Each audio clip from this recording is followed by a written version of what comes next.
नमस्कार विद्यार्थी मित्रांनो, इजी मॅथ सोल्यूशन या व्हिडिओ सिरीज मध्ये मी दिनेश देशमुख आपले स्वागत करतो।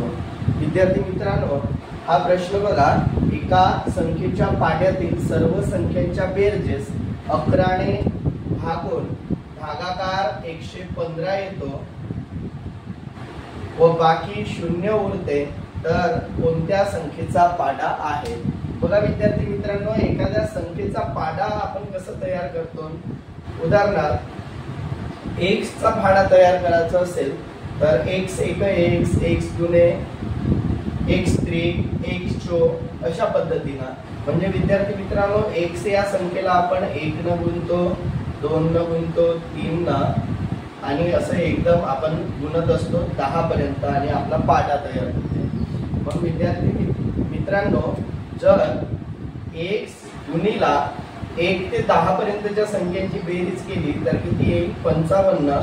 ठीक आहे, आणि कितीनं भागलं म्हणताय? 11 ने भागलं म्हणताय आणि भागाकार किती आलेला आहे? 115। तर आपली या पद्धतीने मांडणी येईल। त्यानंतर विद्यार्थी मित्रांनो, 11 ने भाग द्या 55 ला तर 5 वेळा जाईल।